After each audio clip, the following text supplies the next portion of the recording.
Good evening, everybody. My name is Melinda, but everybody knows me as BLou Note. I am here this evening at the Stars Complex on Edison Avenue in the city of Fort Myers. We are celebrating Easter Sunday in Dunbar, which is one of the most famous things ever. Everybody knows that. We're actually back here at Easter Fest. We are in the middle of our intermission as the Sean Brown Band has been performing. I was actually blessed to be invited to open today's festivities, and I've already done so.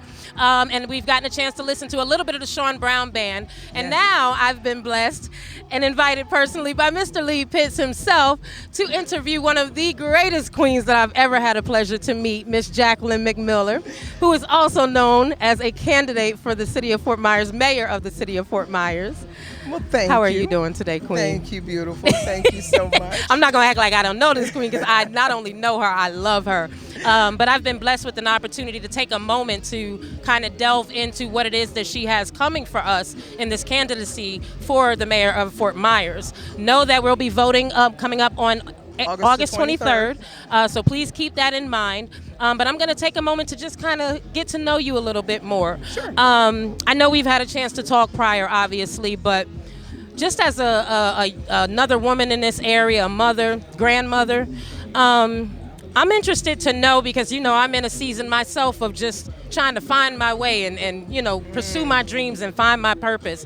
What is it that drove you to make this decision to run for the mayor of Fort Myers? Well, usually I have a strong sense of spirit and a belief in God. And whenever we go through things, I went through the issues of discrimination. I had to endure that. I also dealt with situations where, because of the fact that I'm a woman, but also as a black woman, I was not able to take advantage of certain things. But I knew that, you know, within this area, I've lived here all of my life, that we deserved anything and everything and opportunities to do anything and everything we wanted to do. So I've always been a fighter, and I've always been a servant. I've served with Department of Children and Families. I've served as, you know, in situations where I've donated my time, volunteering, working with people that may not have been as blessed as I am with having family. But my job as a servant is to help other people. And running as a politician here in the city of Fort Myers, that's the biggest and deepest way I can do that, by helping to rewrite some policies, change some policies, put some things out there, resources for the people in this area that truly needs it and wants it. They deserve that opportunity, but our children deserve it as well. Being a mother and grandchildren, as a mother and grandmother, my grandkids, our grandkids, your grandkids, we deserve a future and a generation of opportunities. It's funny, I find that you say that, because one of my personal experiences with you, when we first met, you had actually come out to Poets Realm, and you had a very, very strong effect on one of the young artists that was performing there that night. So much so that he actually went so far as to post a picture of him crying and talking to, well, you talking to him and just pouring into him. And it was one of the most visceral reactions I've seen of a grown man, a young man, but a grown man, in front of whomever, you know, on a late night in a bar.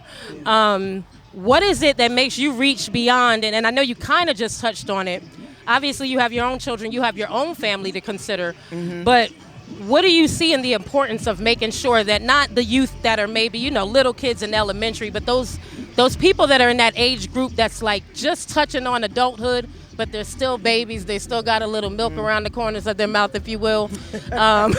What is it that makes you feel the need, you know, at the age and stage that you are in life, to make sure that you connect with that age group in running for the mayor of Fort Myers? Because they're the future.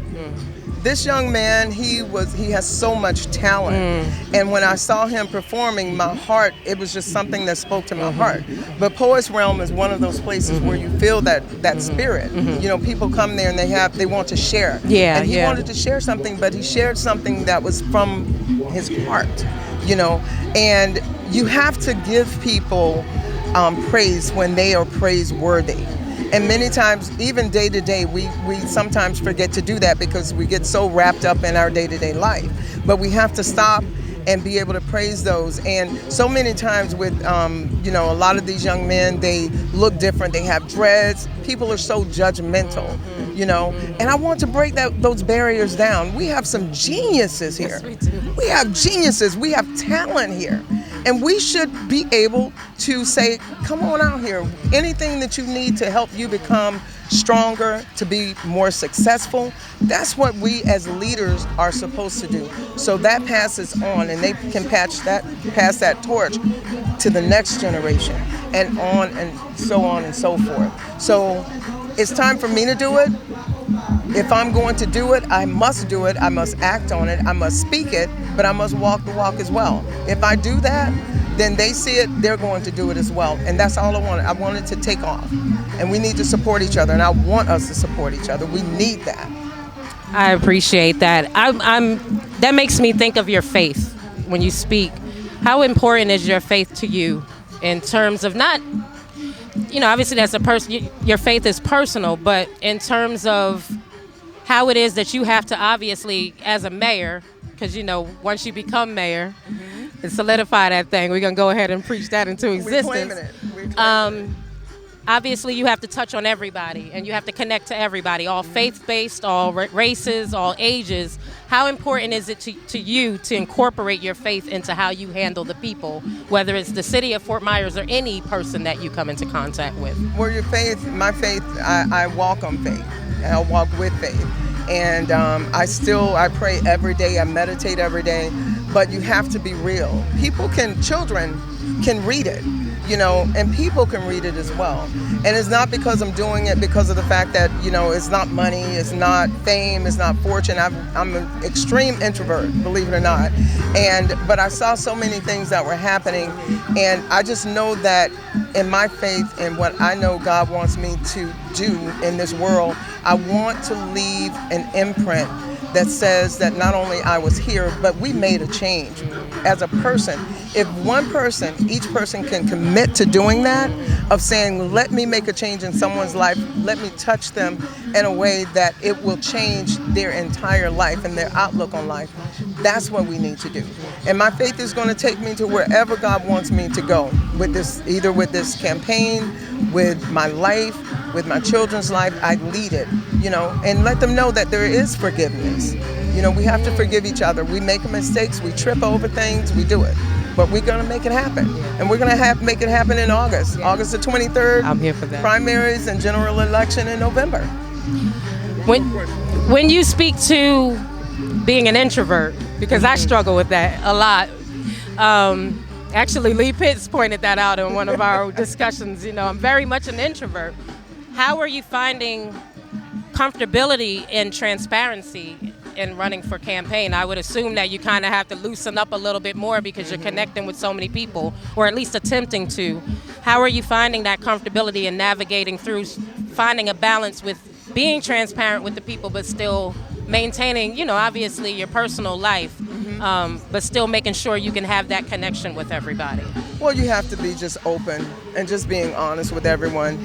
I have my phone numbers, my personal cell phone numbers on all of my literature, and people need to know that they can reach out to me and they can call me. If I don't have the answer, I'm going to get them to someone who does have the answer, but just being transparent, being open. If they want to see me, if they want to talk, they have my phone number, and knowing that, I'm just the same girl from on the block, went to Cypress Lake High School, and it's no different. Some of my friends say, I can't believe that you're running because you were so shy. But when you have purpose, and God shows you that purpose, that's when you know you need to move on it. And He'll give you all the strength that you need to do what you need to make Jacquelyn happen. McMiller is saying things, people. Jacquelyn McMiller is saying things. I am blessed to know you. I can attest to that. At one point I didn't know you. But what I did observe was that she is someone who's very approachable. She receives you with love. She receives you with kindness. I assume that would have translated in this moment just listening to her speak.